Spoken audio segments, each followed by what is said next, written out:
Welcome, welcome. All right. Welcome to our Utah Kubernetes meetup. It's always good to see familiar faces and also new faces, although tonight is pretty much familiar faces in the audience here. Those that are online, welcome. Those that have been here the first time, we appreciate you joining. Grateful to have Rich and Carl here to present on VCluster and some of the great wisdom that they have to embark with us in part.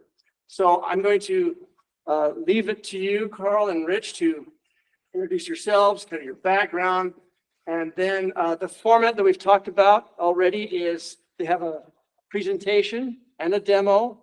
If they're very pertinent, really, I can't go without having that answered, they will manage that and answer it either in the channel or online, but there's also going to be a Q&A at the end, as always.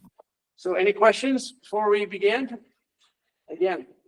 Yeah, just to clarify, we don't want to stop the talk to answer questions, but if you want to put them in the chat while we're talking, we'll try to get to them there, and then there will be the Q&A at the end as well.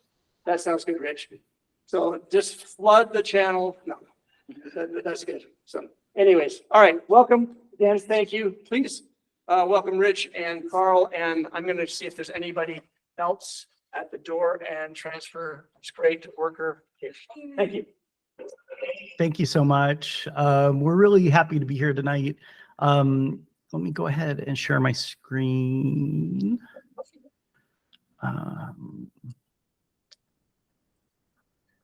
We are here to talk to you about virtual Kubernetes clusters, some tips and tricks.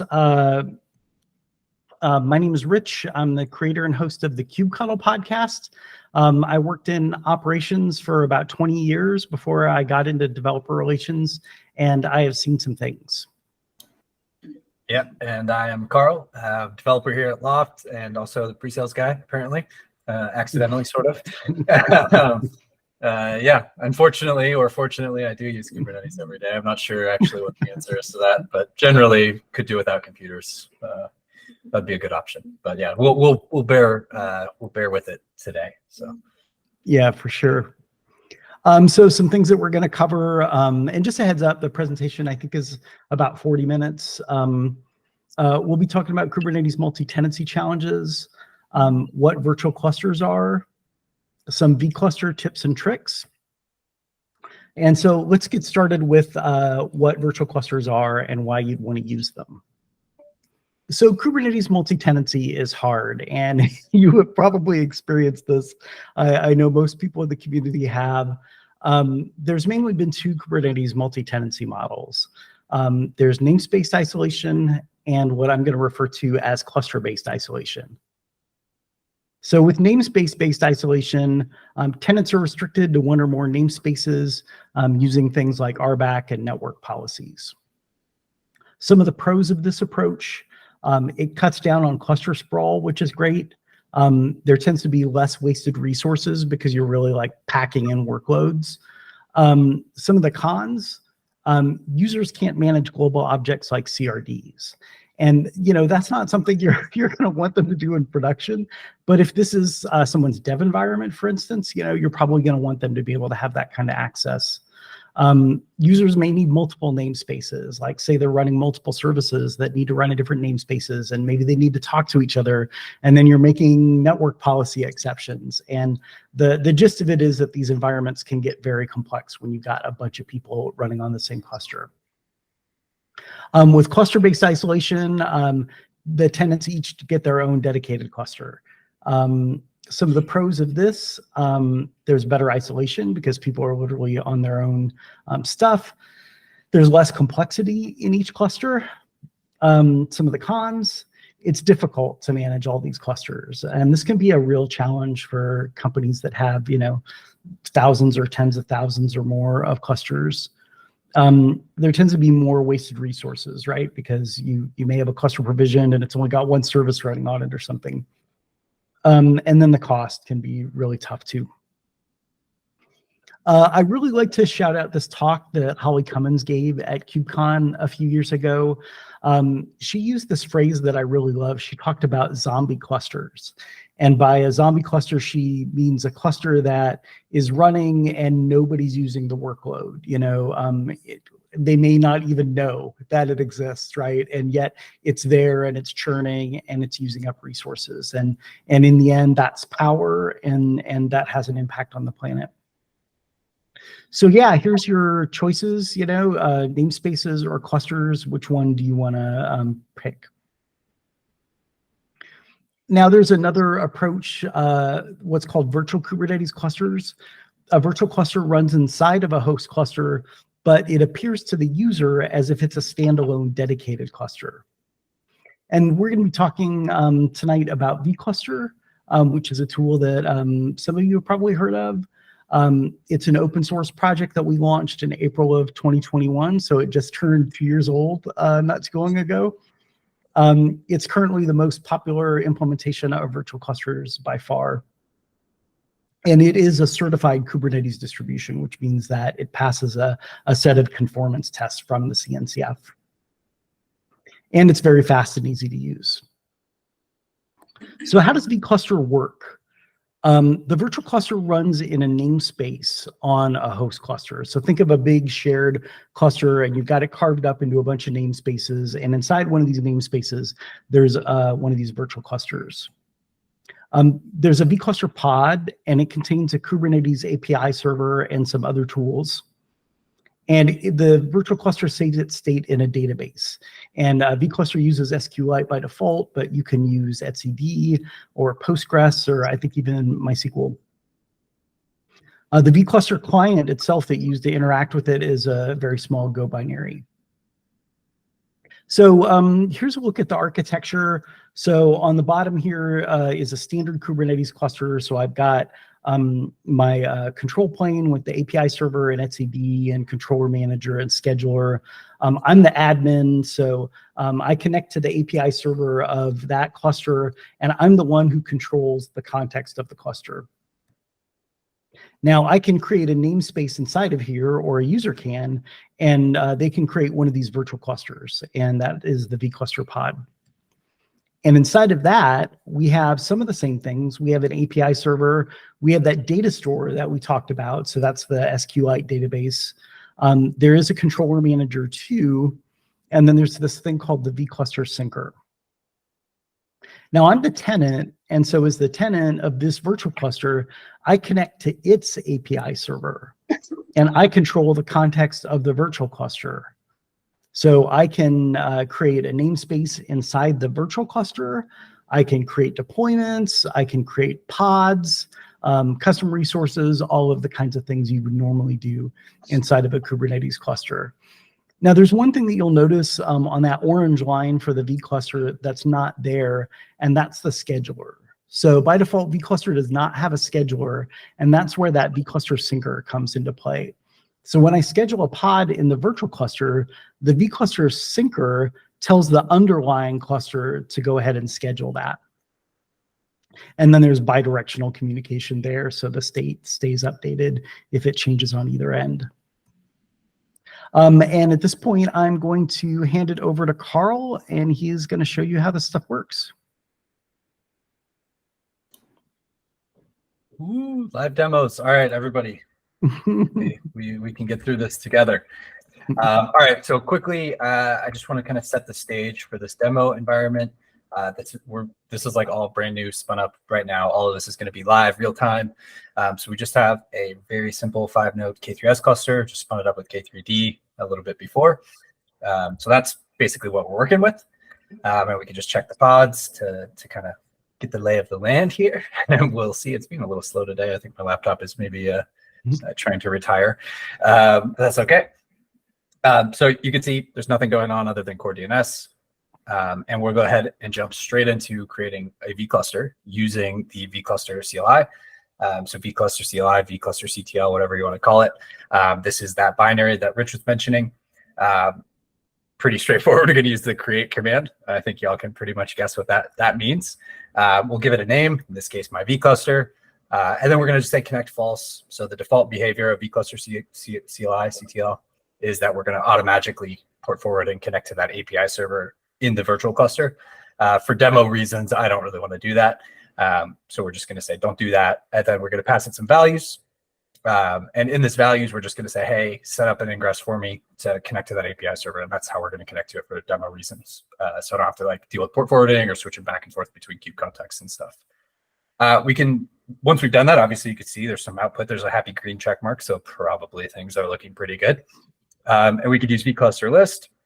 Sure enough, we see from that previous command that I ran, obviously pod initializing. So that's a good sign. We're on the right track at least. And then now running this again, we can see great.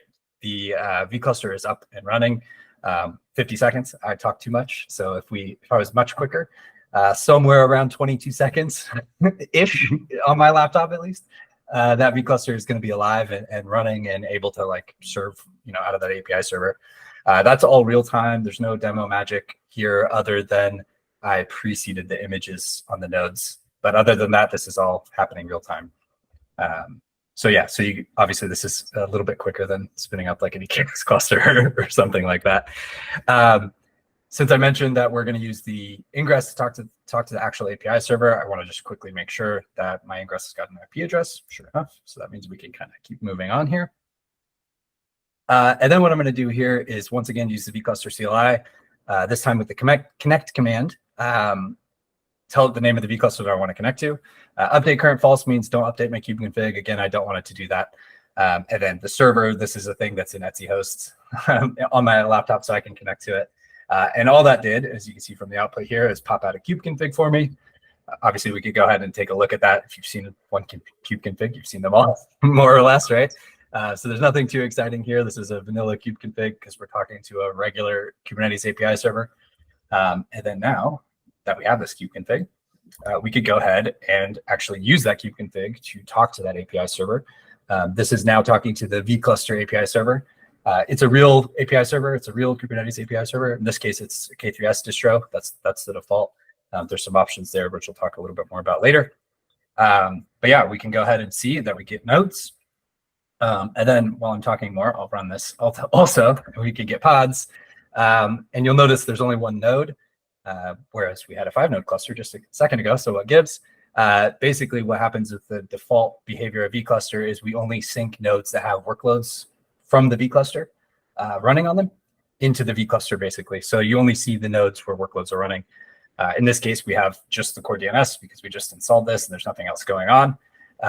And that can obviously only exist on one node. So that's the only node that we got synced. And that just ended up whichever node based on the scheduler and the host cluster. So we can go ahead and now just kind of do normal Kubernetes things. This is like not super exciting, but we'll create a namespace and then we'll go ahead and put some stuff in the namespace. Just going to pick on Nginx because it's easy and the pods won't crash. So we'll go ahead and just do a deployment, a couple of replicas just for funsies, really no other reason here. And we can go ahead and then check our pods and, hopefully things are actually looking good. They should be. Again, the only thing that I did here is precede images. Everything else, this is like all real time. So obviously Nginx starts nice and quick. So we've already got those pods running. And then now this is where things get kind of interesting. So this was all from the context or the perspective of the virtual cluster, as in connecting to that virtual cluster, as in you're looking at that API server. And then now you can see we dropped the kube config part off of the kind of the front of this command here.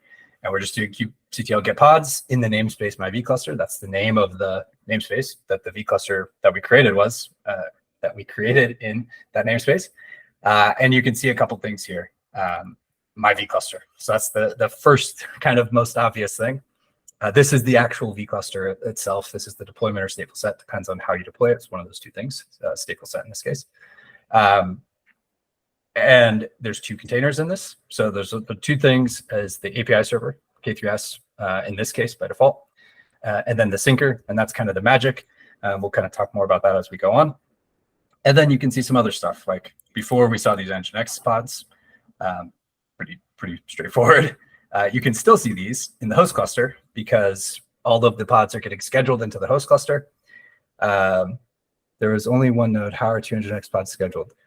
Yeah, they're probably on the same node. We could check nodes later, but wherever the host scheduler wanted to put them, because they end up getting scheduled into the real host cluster, so it'll be up to that scheduler.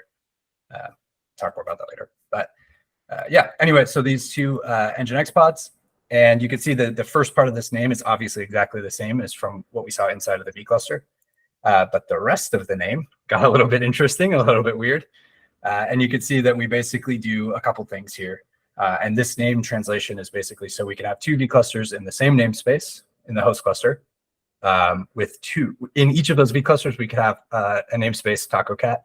And in each of those namespace taco cats, we could have a pod race car. And then when these pods get scheduled in the host cluster, we need some way to keep them, globally unique. And so the way we do that is by appending this separator and then the namespace in the vCluster, another separator, and then the actual name of the vCluster. And that's why you're seeing this. And you see the same thing here with that core DNS deployment as well. Yeah, so that is vClusters ultra fast in a nutshell. And I will go ahead and pass that back to Rich until the next demo.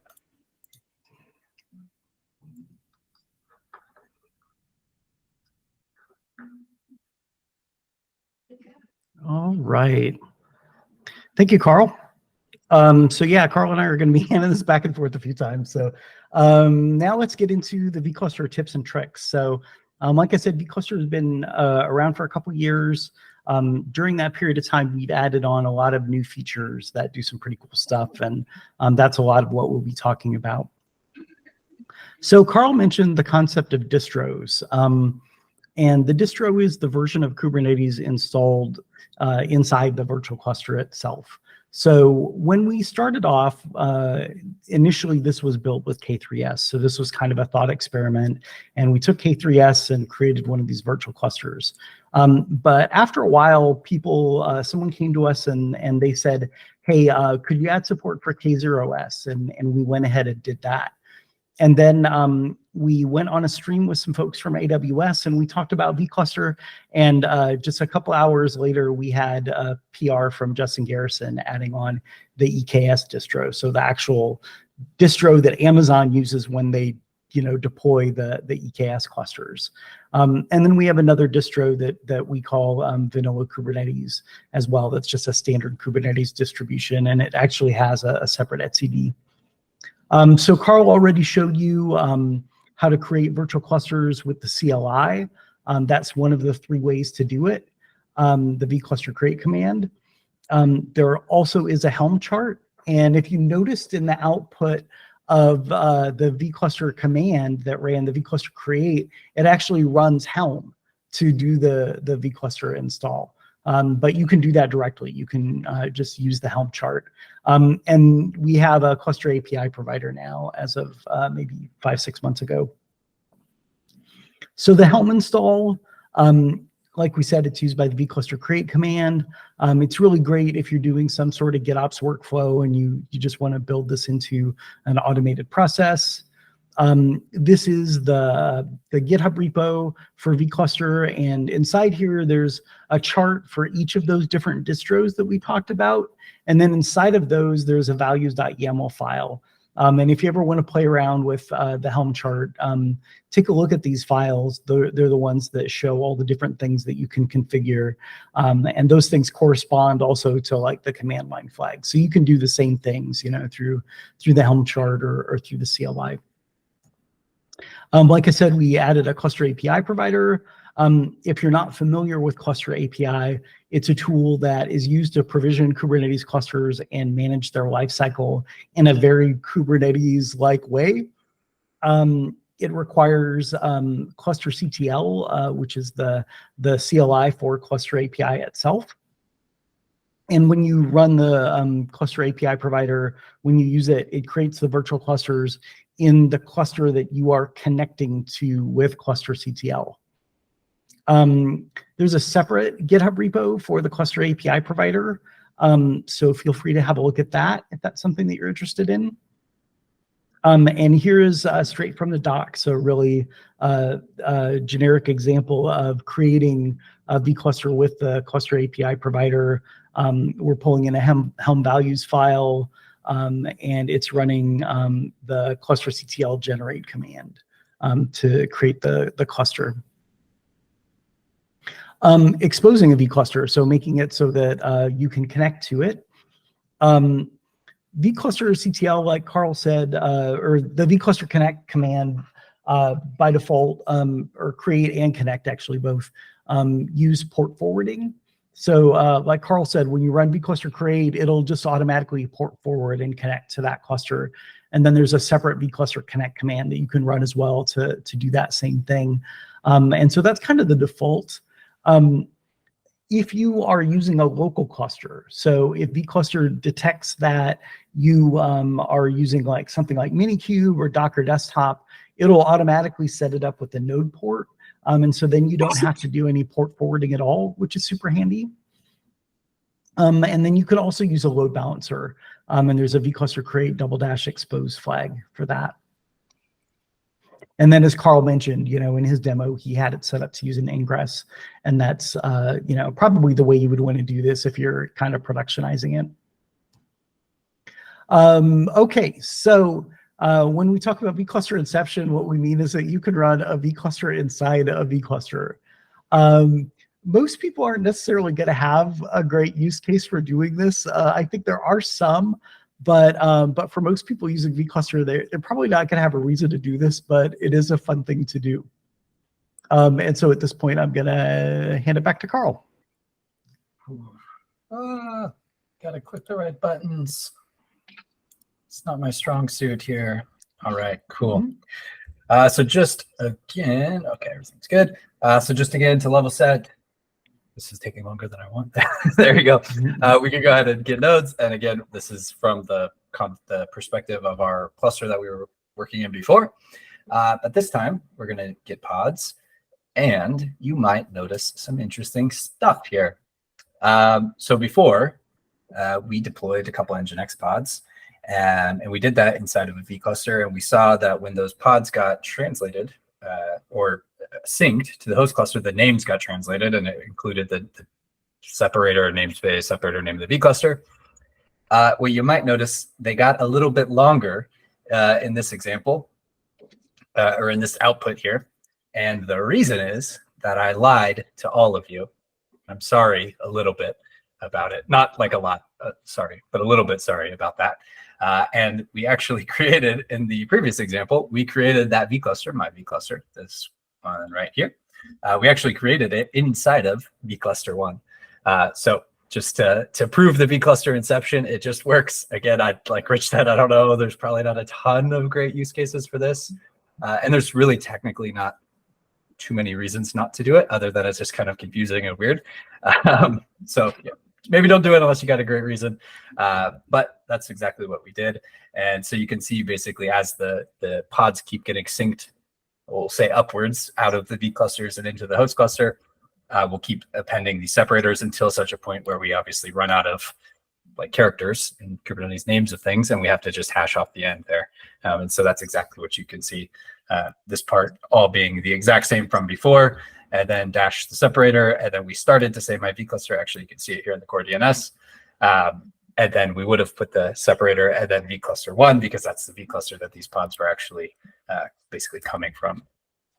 Now, to make this a little bit easier to look at maybe, or to kind of reason about a little easier, if we do the same thing, kubectl get pods, from the perspective of vCluster 1, now this is what we saw in the previous example. So I was just lying to you and being a little bit shady with the output here.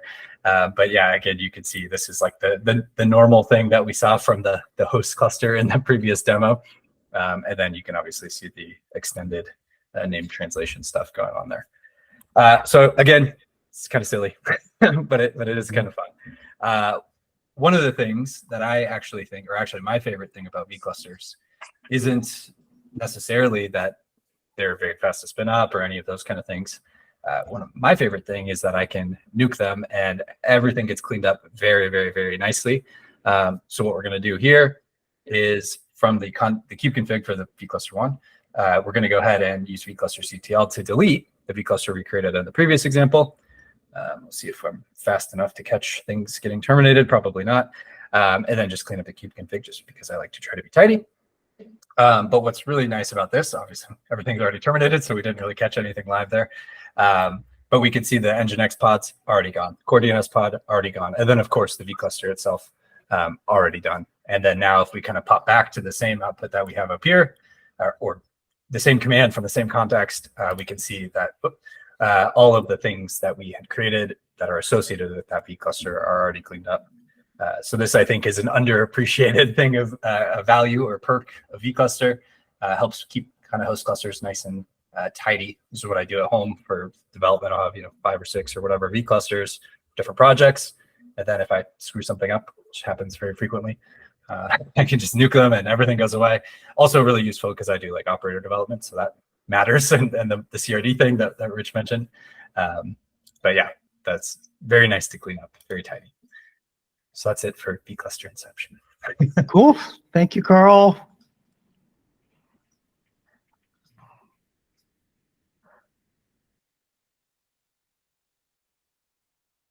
All right. So number 5 is isolated mode. So isolated mode creates some additional isolation for the vCluster. So when we created vCluster initially, we were thinking a lot about these really ephemeral kind of workflows, like dev environments or CI/CD. We didn't really envision these vClusters as being, very long lasting, for the most part, but as time went on, people started coming to us and they had different use cases than we anticipated. And one of the things that people were wanting is something more isolation wise between like that namespace isolation and everybody having their own cluster, right? So they wanted the shared cluster, but they wanted it locked down a little bit more.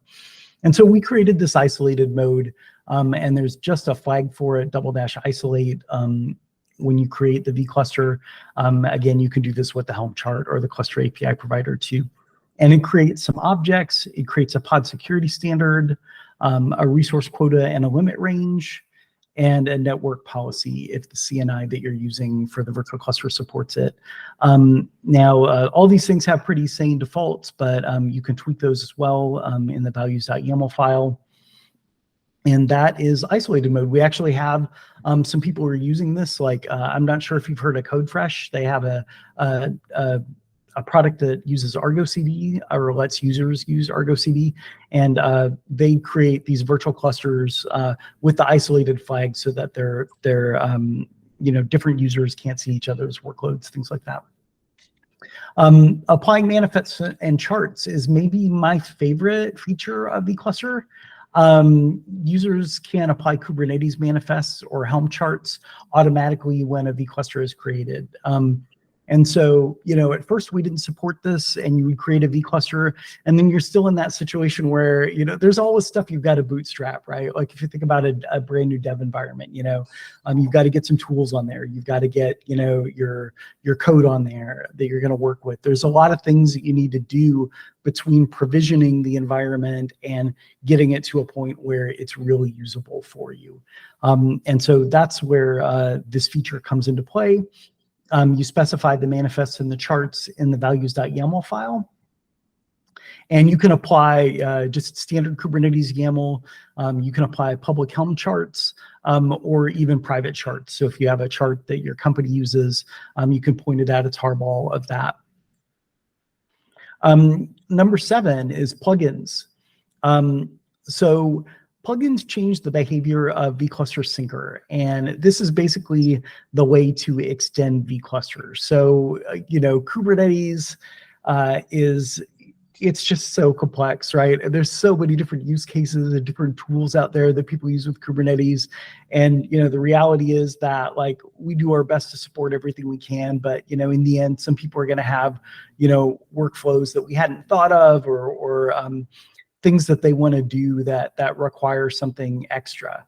And plugins are how you would do that. And they let you change the behavior of that syncer that vCluster uses. You write plugins in Go, and they're very, very, very flexible. You can do lots of different things because you have control over that syncer. We have a vCluster SDK, which has information about developing these plugins and has some examples. There's an examples directory in there. So if you're ever in a situation where you're using vCluster and you think you need to write a plugin, this would be the place to take a look.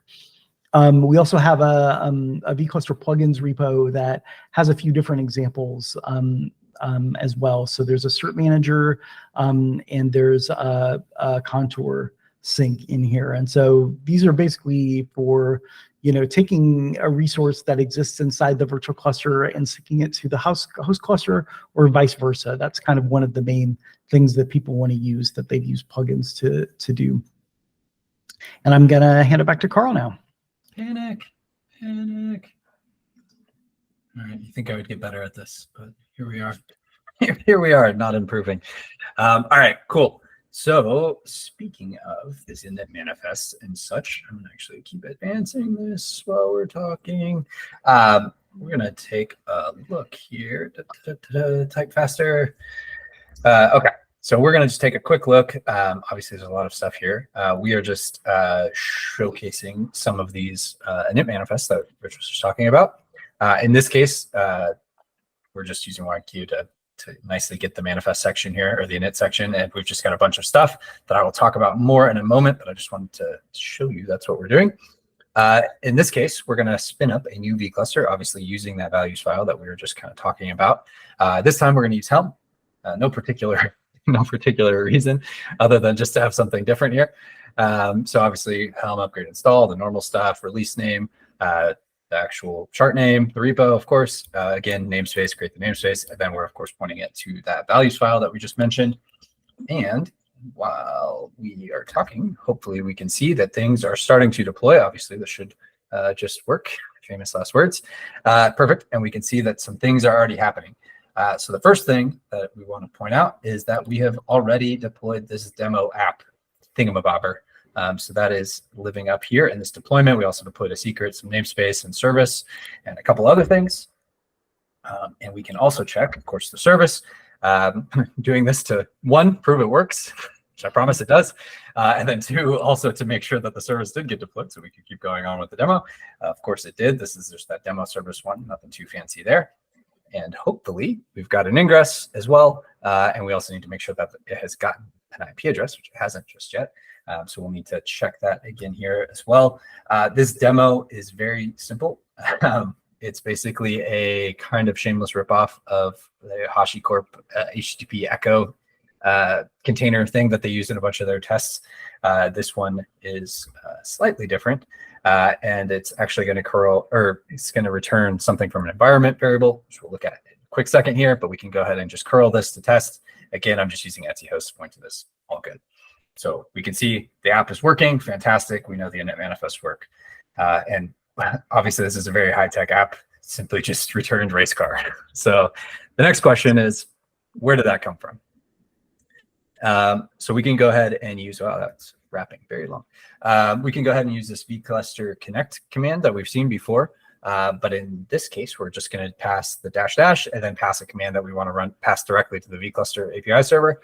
Again, I like this. This is just kind of a handy shortcut, so I don't have to update kube configs or do anything silly like that.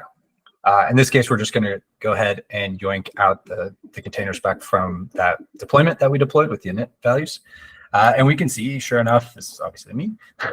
So I know what this image is doing. Echo M, just like I said, it's just going to go ahead and echo some environment variable. The args we're passing it are saying, hey, the M you're looking for is secret. Of course, we've got an environment variable called secret here, and the value is coming from the secret ref. Okay, fantastic. So in theory, if we go ahead and we'll do the same thing with -- blah, blah, blah, nothing too exciting here. And we should, in theory, see a value of race car when we decode this, the contents of the secret, right? Or that's what we would hope to see, or expect to see, I guess I should say. Clearly, we do not. We see another fun palindrome, but not race car. So the question is, what's going on here? And the answer, in short, is vCluster plugins. So vCluster plugins are, like Rich said, some Go code that you could write using the vCluster SDK. And this basically modifies the behavior of the syncer. So here, again, looking at our values file, we can see, okay, check the plugin section. We've got this prefer parent resources thing. It's using this image. And then we can also check the container names basically from the vCluster pod, and we see vCluster, that's the API server. So K3S again, because it's just the default one. Syncer, this is like the Loft magic that makes all of this work. This is the thing that syncs resources from our API server up into the host cluster. And then again, the prefer parent resources thing. And you might have noticed earlier when we had 3 containers in the vCluster pod, that was your first clue that there was more trickery about to happen. Anyway, the name of this vCluster plugin should probably give you an idea of what's going on. Not very imaginatively named, but basically this plugin says, if there is a secret or a config map in the host cluster named what you're trying to mount from inside the vCluster, we're going to always prefer to mount that one over the secret or config map from inside of the vCluster. So if we look at the same secret, my secret, this time in the host cluster, in the namespace where that vCluster lives, and we look at the value of that, the data in the secret, we see race car. And so that's where that's coming from. So it's kind of a silly example about plugins, but hopefully you get the idea that you can now kind of tweak the way that the syncer behaves to do whatever it is that you want. And there's a question in there about operators that we can kind of talk about at the end, because I think we'll probably want to cover that in a little bit more detail at the end of things. But hopefully this is giving you some ideas about things. And then just lastly, real quick, because I wrote this silly plugin thing, I know that if we grep the pod logs, we can see like, hey, this is where it says, hey, I preferred to actually mount this secret from the host cluster instead of the one that was coming from inside of the vCluster. Back to Rich. Cool. We are in the home stretch, I think. No, I do not want to share my entire screen. That would probably be bad. All right. So just a few more of these tips and tricks. Number 8, pausing and resuming. So this is a really quick way to suspend workloads while preserving their configuration. So we mentioned earlier that it's super fast to like provision one of these vClusters and delete it. And like Carl said, you know, you might end up in a situation where you're confused about the state of things and you just want to delete it all and start over. But there might be other times where you don't want those workloads running anymore, but you also want to keep the state of the cluster itself. And so there's a vCluster pause command and a vCluster resume command. And the way these work is by setting the replicas to 0. And so by default, vCluster is a stateful set, like Carl said. And so it and any replica sets that you have, the number of replicas, they get set to 0. There's an annotation made. So vCluster remembers like how many were there. And then when you do vCluster resume, it spins back up the original amount of replicas.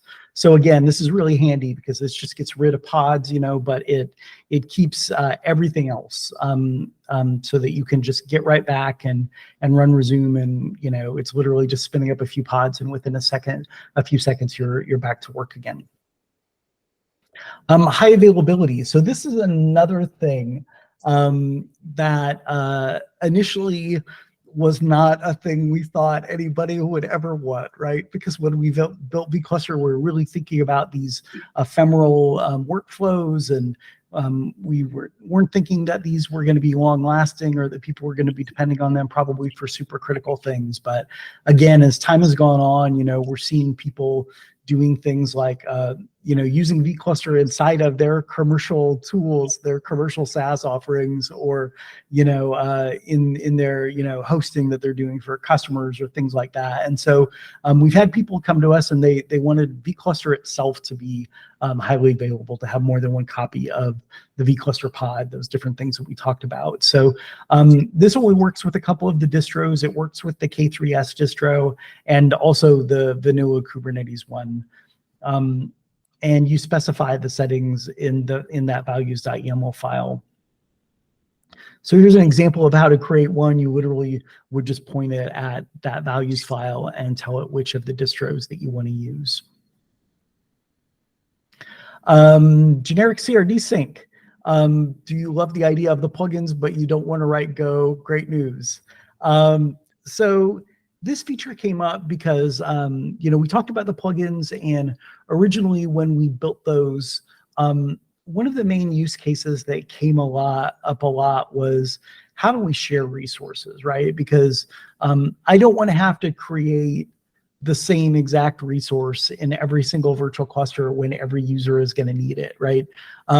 And so, there's situations where people want to be able to take a resource that exists in the host cluster and they want to share it to some or all of the virtual clusters, or vice versa. There might be a resource in a virtual cluster that you want to share to the host cluster.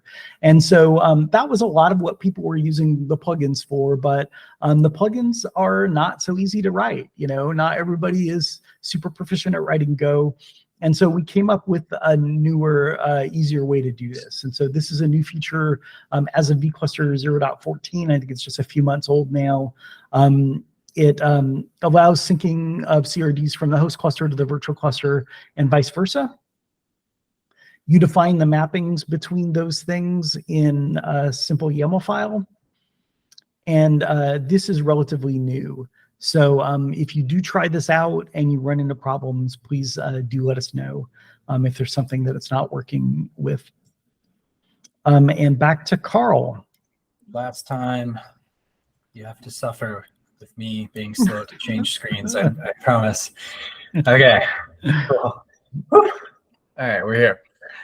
So yeah, HA, like Rich said, that's kind of what we're talking about here.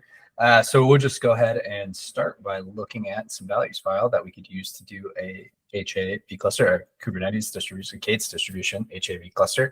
I've never actually done a K3s HA vCluster. I know it works, but I've always just done K8s one. So here we are.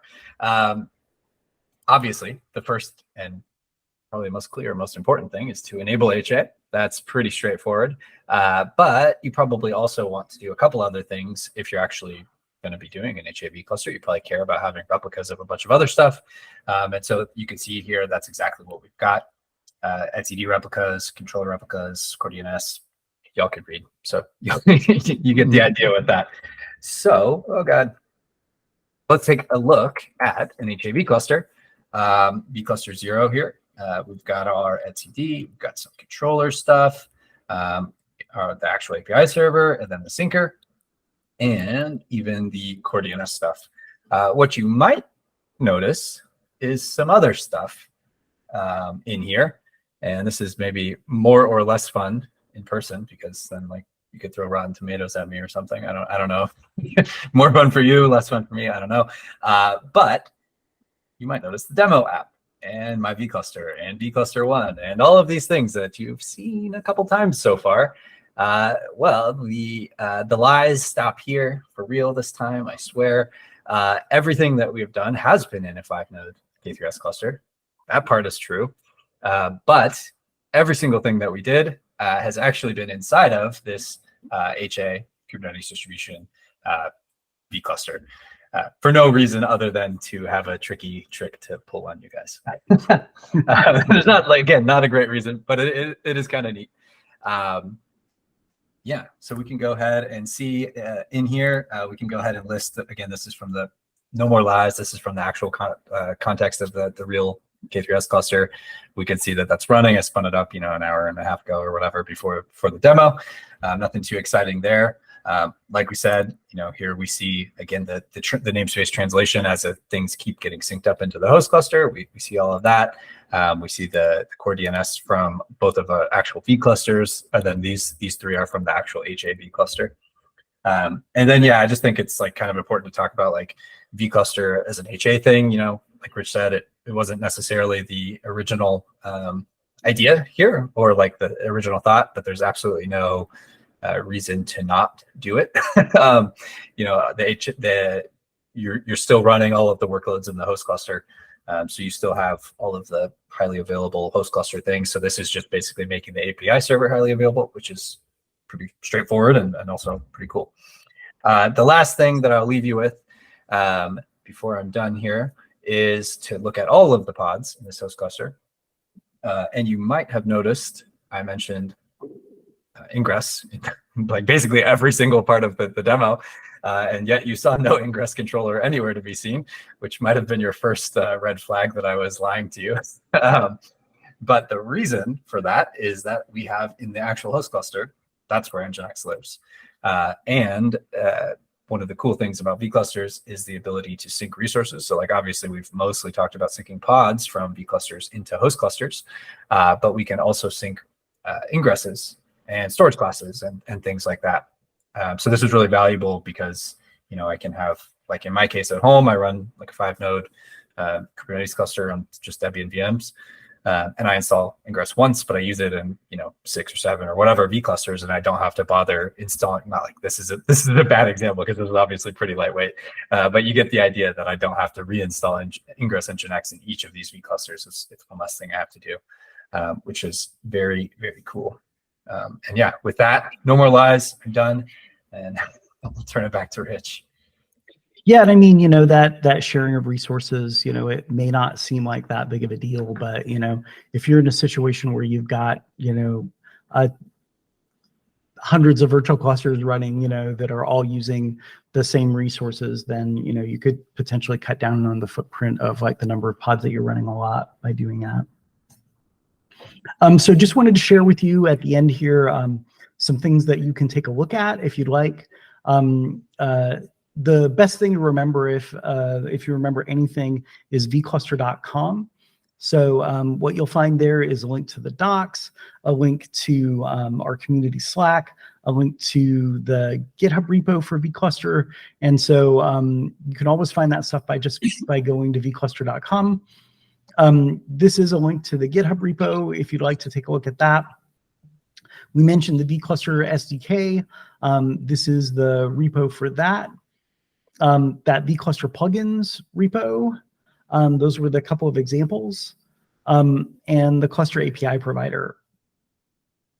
We talked about the generic CRD sync, that fairly new feature that lets you sync the resources back and forth between the host and the virtual clusters.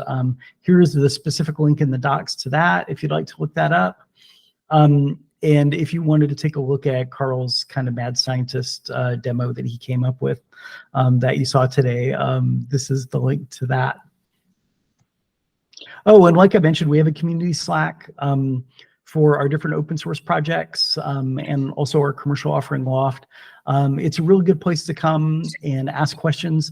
The vCluster maintainers are all there. There's also the community around it is growing a lot. I think it's got like 2,000 GitHub stars now, and there's a lot of people who are becoming experts in using vCluster that don't work for us, right? And a lot of those folks are in that Slack channel and can help people by answering questions as well. There is also a vCluster channel in the main Kubernetes Slack itself. So if you're in the Kubernetes Slack and you'd like to ask a question right there, there is a vCluster channel. The difference there is that there's just less people in it. It's newer, but the maintainers are all there and a few other people. So it's still a place that you can reach out. But if you're really interested in vCluster, our community Slack is a really great resource. And just some thank yous. When we did this talk initially, Oleg from our engineering team, he's one of the vCluster maintainers, gave me a lot of help on thinking through the structure of this, and I really appreciate his help. Also, the rest of the maintainers and the contributors, like I said, there's a really great community that's been built up around vCluster, and we really appreciate everybody who participates in that. I want to thank the organizers of the event tonight. I've run meetups before. It's hard work. It's kind of thankless work at times. And so I just want to say that we appreciate you and you asking us to come and speak. And thank you all to everyone who watched this. And so, yeah, at this point, we could definitely take some questions if there are some things that people would like to dig into more. Yeah, I know there was one question in chat about custom operators in a vCluster. So now that we have some time, we could talk a little bit about that because it's kind of a big topic. So the short answer is yes, and mostly yes. Inside of a vCluster, you can pretty much install anything other, like barring CNIs and things like that, because obviously that's going on nodes. And we don't have nodes because we just use the nodes from the host cluster. But if you write an operator, you can install it in the vCluster. That's like one of the things that's like, for me personally, that's my big use case, right? Because I write operators, so I can go ahead and like leave my host cluster, you know, in a pristine state, deploy CRDs, deploy operators, whatever inside of a vCluster, it just works because that's operating against that API server. Then you also saw things like ingresses, which are and storage classes, which like those are, say, were the two main kind of common use cases. Those can be installed in the host cluster and synced up into vClusters, or resources that get created of ingress type can be synced down into the host cluster. So that just works as well. Those are syncer flags. You can see them in the docs. Those, for the most part, just work. Other things that you want in the host cluster but want to be able to use in the vCluster, this is really what the generic CRD syncer thing is all about, because the reality is there's like a trillion like widgets and options and operators and this and that. Like there's no way we could obviously support all of that. So the idea initially with the SDK was, hey, great, write it yourself, right? We give you the flexibility to do whatever you want. Fantastic. And then, like Rich said, write and go, not for everybody. Like maybe you're a Java shop and like you're like, what is this Go thing? I don't know. And that's kind of where the generic CRD syncer thing came into existence, where it's a little bit easier, it's a little bit more standardized. We think that for most people, you should be able to sync most things.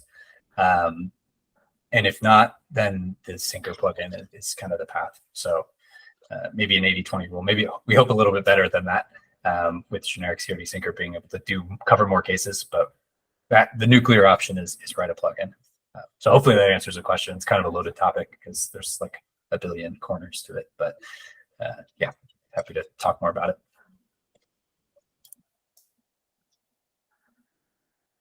Any questions? Yeah. What about like upgrading vCluster Kubernetes versions? I mean, that's kind of a pain point, of like testing upgrades of clusters. And so like, I'm wondering if there's a support or any patterns around that. Yeah, I would say generally speaking, most people will just redeploy vClusters. They're usually less long-lived. That's not a hard and fast rule. But if you want to upgrade, just make sure you have storage persistence enabled, which it is by default. And then you can basically just Helm upgrade, because all we're doing is replacing the image for the API server part. So, 125 to 126 or whatever. So pretty straightforward with vCluster, which is nice.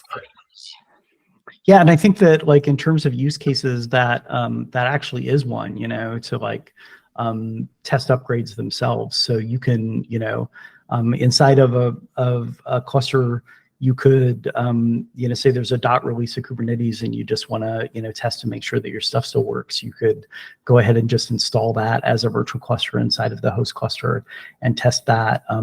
There might be, if you're talking about big gaps in the Kubernetes versions, there might be situations where there are API endpoints that have been deprecated, and so it may not work, for everything, but I think that in some cases we actually catch some of those things. I think that in some cases vCluster itself in the code actually knows to look for some of those endpoints that have gone away and use them with the newer endpoints instead. So yeah. Yeah, just to follow up on that, and then also in the chat.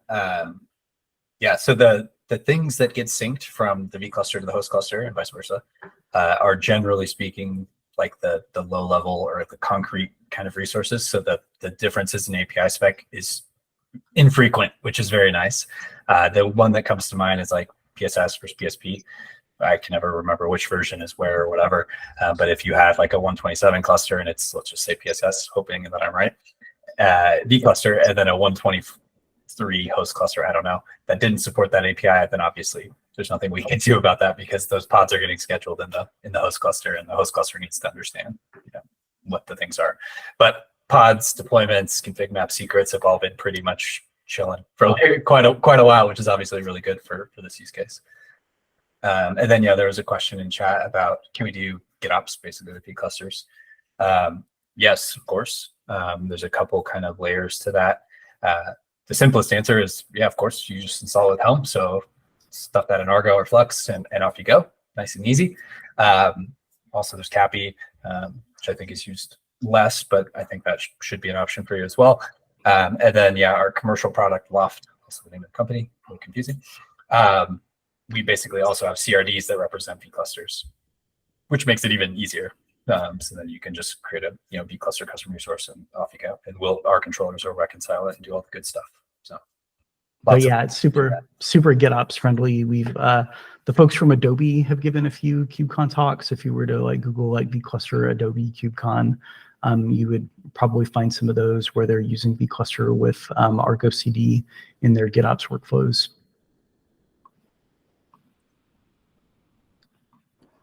Other questions? Because I have a few, as always. Yeah. Are there any best practices as far as monitoring? So say, for example, you've got your normal cluster and then you're spinning up vClusters for running tests, and pods are not configured so great, so they're getting killed and all this stuff, so that you don't spam your operations people with a bunch of ephemeral. Sorry, I'm not familiar with tests. Can you explain? No, I just I'm just thinking as a former operations person, thank you for not wanting to spam us. I appreciate that. As a developer, I'm horrified and running. So I'm just like, yeah. So the short answer is whatever you already are doing, because everything's getting scheduled in the host cluster, right? So there are no nodes. Like we sync nodes and it makes it look like there's nodes to the vCluster, but there are no nodes. Everything gets scheduled in the host cluster, which is generally where all of your monitoring stuff lives. So any pod that gets created by the vCluster, you already can see in the host cluster. If you need to like find specific pods, like there's some, obviously the names change a little bit and things like that. But we set, I want to say annotations, but maybe it's labels of what the names of the pods are inside of the vCluster. So worst case, you can look stuff up like that to kind of correlate if you needed to know like the same name, I guess the non-translated name.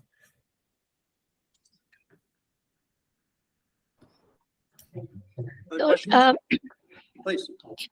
Yeah, just one quick question.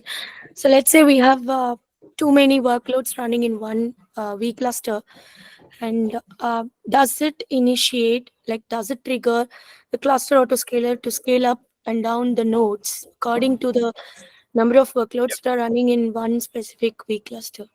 Yeah, exactly. Because the workloads don't run in the vCluster; they run in the host cluster. So all of your Carpenter or just GKE autoscaler or like whatever you're doing, that should all just basically work like it normally would.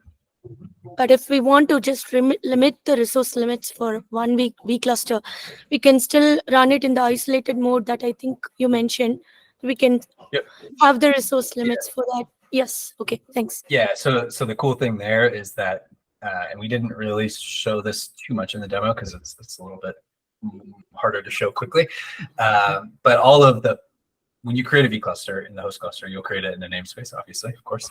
And all of the workloads that get created in that vCluster get deployed into that same namespace in the host cluster. So like everything, you could have 100 namespaces, whatever, in the vCluster. All of those pods that you created, those 100 namespaces, get scheduled into that single namespace in the host cluster. So it makes it really, really easy to put like limit range quota type stuff, resource limits on that namespace, and then have it apply like basically universally to that vCluster, which is really nice. Cool. Thank you. Thank you. These are really good questions. So I have a statement first and some questions. Carl, I don't know if I can believe you because you've lied all night long. That's true. It was a risk with this presentation, right? No, appreciate the demo. That was really cool.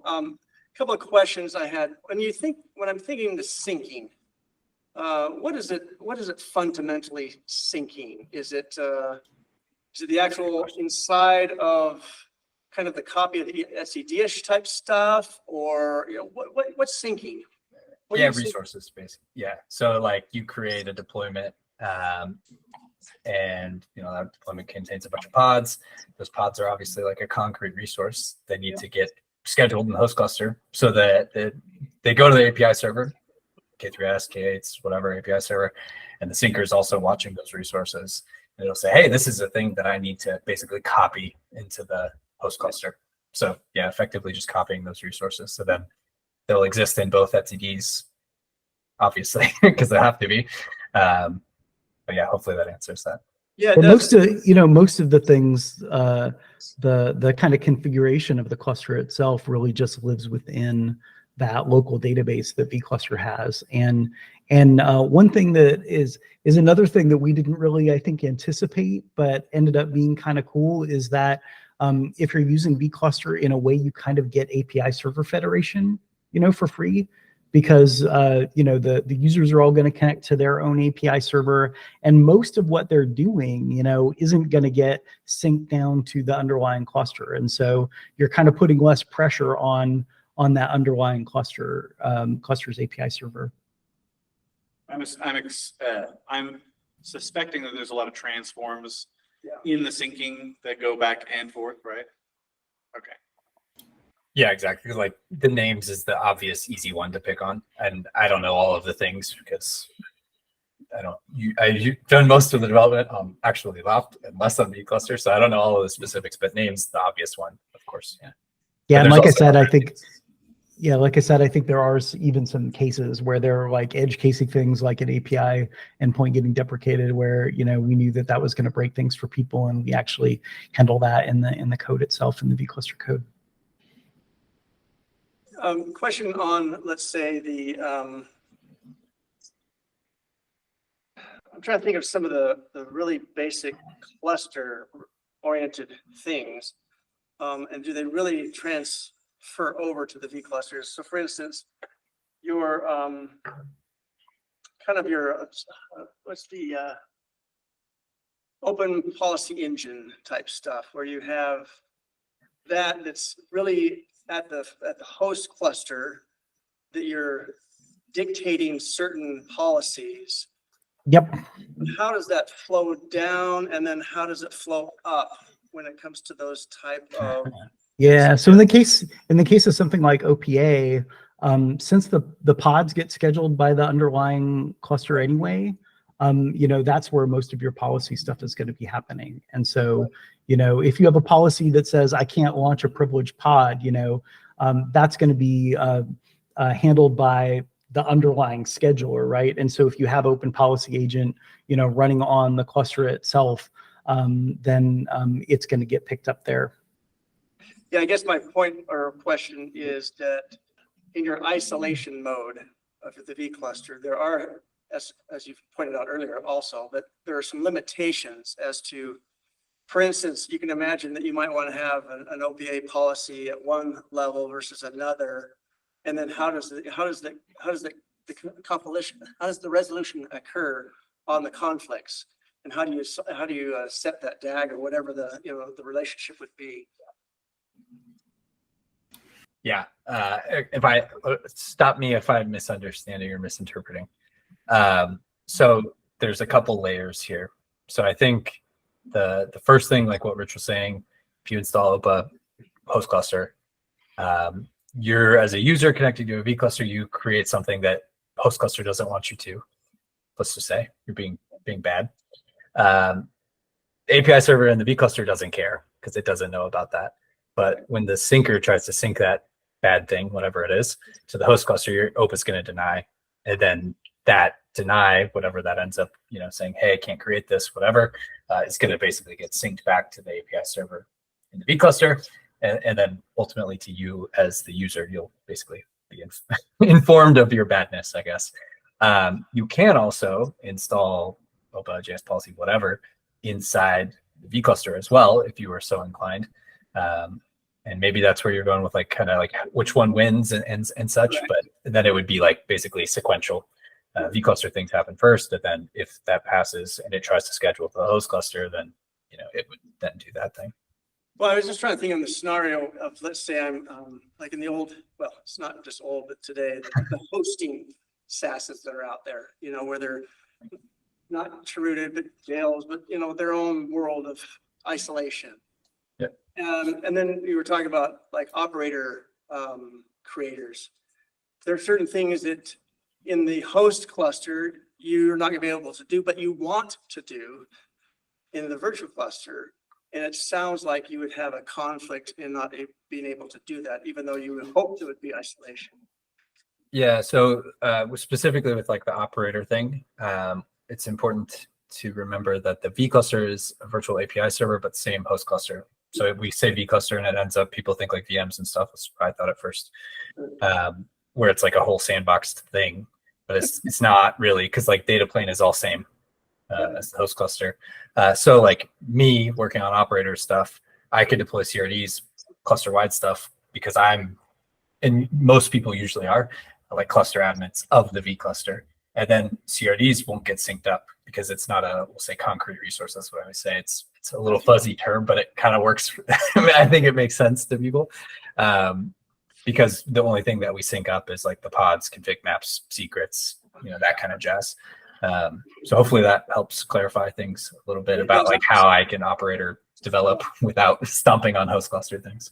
Yeah, I'm just trying to think of all the scenarios well, I can't think of all the scenarios that I'd use this, but those that I'm thinking of, what would be the limitations in those areas?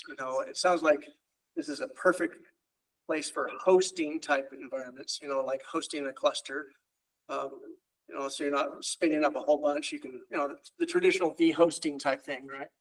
And then also, as you pointed out many times, as far as a developer goes, that you'd want to be able to not have all these clusters maintained by the IT department, that you can have your own and do things in it. And also the question is, in a production cluster, do you actually think and this is not being, my verbiage is not going to be formulated very well here, but I can see scenarios kind of like a canary cluster environment where I would want to kind of bleed over in the host where the production stuff is and be able to do stuff in the virtual cluster, but not have the pollution or the seepage of the vCluster into the production host environment. Does that make sense? Yeah, I think it does. And actually, I think, I guess there's a couple things there, couple things to unpack. So first, so like, obviously I'm going to talk about stuff as a developer because that's what I am, what I'm doing. So that's obviously kind of my jam. But there's also a lot of interesting things going on in commercial side of things, so I won't pitch, but vCluster Pro, there's some large service provider doing service provider-y things with that. And with that comes some new features that make that even better. So if you're interested, obviously let us know, but I'll stop there with that. And then, so to your other point, seepage, what a term. So we have one particular customer I'm thinking of does something that I think is really, really cool, where they have dedicated node pools per customer. So they're like a SaaS company, right? And so they have dedicated node pools. So there's no noisy neighbor because all of that workload lives in its own node pool, has its own autoscaler, does all its own jazz, but it's in a vCluster and it's a single Kubernetes cluster across the whole thing. So they manage one, I think in their case, EKS cluster. And then they just use Carpenter on each of the node pools. And I'm sorry that they are carpentering. It's not my favorite, but that's okay. It's neither here nor there.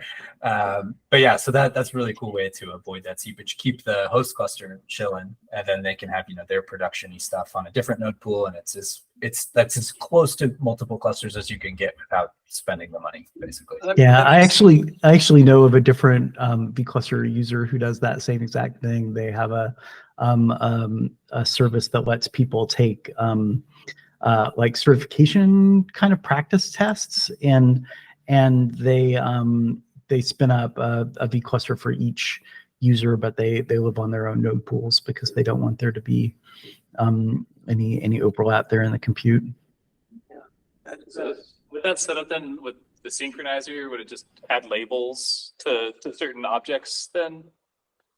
Like for like scheduling, so you can still do like node selectors and stuff.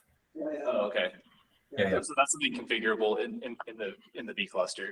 You put some tags on and then select. Yeah, exactly. And one of the things, actually part of my deceit, the very first time, well, actually the first two times I showed you. You're an honest person, but you're fibbing a lot tonight, okay? I'm eventually honest. This is like I work with Carl, and he is not an honest person. Yeah, exactly. Oh, this is Or eventually honest or something. I don't know. But yeah, one of the things, so like the very first example, we deployed the vCluster and we looked like, oh, hey, kget nodes, and there's only one node. What gives? That's the default behavior. But before, when I was lying to you and I did kget nodes and it showed all 5 nodes, which is actually accurate, those were actually set to show up basically in the vCluster. There's like sync config options that you can sync all nodes. You can sync just the nodes that like workloads run on, which is the default. There's some other widgets there, but those are like the 2 main things that you would think about. So then you could even see the nodes and then obviously like taints, tolerations, node selectors, yada, yada, yada, all that just works because it's the host cluster problem, really. What about like you kind of mentioned it, but I just want to make sure I got it in my mind. So if you're using like a Calico or Cilium or network policy type stuff, seems to me that would not work in an isolated node. Is that correct? Or would it? It would work because it would work because everything gets scheduled in the host cluster. So Sure. Your network policy is your network policy, so that works. What doesn't work, because it can't work, is installing like a different CNI in a vCluster because there's nowhere to install it. Right? Yeah, okay. Yeah. Any other questions? I know Rich may need to leave here soon because I just had one question. Maybe you've already covered that. I apologize if you already did. But from an HA standpoint, can a vCluster be distributed or connect to multiple host clusters?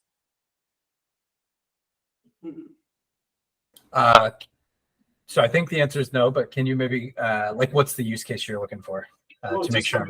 Just to make sure that the HA is geographically distributed or something. I see. So I think the short answer is mostly no. vCluster deploys into a cluster. By default, with the HA deployments, there's some like obvious pod anti-affinity stuff. So like we're gonna spread across multiple nodes the best we can. And then depending on the flavor of HA you can do an external data store. So for the actual like etcd or SQL, depending on what flavor of HA you're using, it's Kate's versus K3S. So that could obviously live in like your RDS or whatever. And be geographically distributed. But I think otherwise the answer is probably mostly no. Unless I'm lying about this, we don't actually know. No, I think you're totally right, Carl. And I think, the when we talked about the HA, what that's supporting is just running, multiple copies of the vCluster components themselves within that one cluster that you deploy it to. we were starting to believe you more, Carl, so please. Just say yes. Slow journey to get my trust back. I like the eventual honesty thing. There we go. I like that. That's the phrase I'm going to use. Any other questions? Well, just want to thank you very much, Paul and Rich. I don't know about the rest, but it kind of blew my mind, and I'm still not quite there. Of one, how it's really working underneath, I kind of think I know. But 2, all the various things that you could use it for. I could actually see some fun things that Yeah, every time they present, I'm like super excited and I have no use cases. Yeah. But So I had a slide that I don't remember being in there tonight. Maybe I like skipped it or something, but there's a thing that I usually mention to people that it's like, when you think about use cases for vCluster, it's like, does your thing run in Kubernetes? Do you need it to be fast? I think that's like one of the really, really big advantages to using these virtual clusters is the speed of the provisioning time. Like we said, it just takes a few seconds to provision one of these virtual clusters. And if you think about a workload, like, think of a use case like CI/CD, for instance, and within you might have a test suite that takes hours to run, and within that test suite, you want to, at various times, I'm sorry, Carl, talking about tests again, I don't want to scare you, but you might want to, at various times, like within that test suite, you know, you might want to just throw the environment away and start again from scratch, you know, and you know, say that you're using something like, you know, your cloud providers manage Kubernetes, it might take 15, 20 minutes to provision a new cluster. And so what you end up seeing is that what people do in those sort of situations is that because it takes so long, they don't actually re-provision the thing, and so they come up with some sort of workaround, like maybe they have a script that like deletes all the resources, and then maybe a new resource gets added that they don't add to the script, and it doesn't get cleaned up right. And being able to just throw everything away, you know, like Carl mentioned that he does with his development workflow, and start over again, I think is huge. So so to me, like anytime you're considering like doing something where you want to be able to just spin up a cluster really fast, I think that that's a great use case for vCluster, whether it's a local thing you're doing and you want to like run it, you know, locally in Minikube or Docker Desktop or something like that, or even, you know, running it in your cloud provider. Yeah, and also to not pay for control plane. That's like the economic reason is like, those are all great reasons for sure, but like GKE control plane, any cloud provider control plane, it's obviously not free. vCluster is effectively free. I mean, you pay for node obviously, but it's pretty small. To delete a vCluster is just a simple operation as well. Yeah, super simple. And it just would delete everything at that point. Yep. Clean, everything's all clean. So, Yeah, that's one of the really nice things about everything being within that one namespace. And I think that like, besides, I mean, you could literally just delete the namespace, right? You know, but I mean, besides that ability to clean things up really easily, I think it makes it really nice in terms of like reasoning about things. You know, the fact that you know everything within that virtual cluster is just, you know, contained in that one namespace. And I mean, that is how it works by default. You can, like most things with vCluster, you don't have to do the default approach. So you could run more than one vCluster inside the namespace, but most people, you know, run it the default way where it's just like one vCluster per namespace. okay.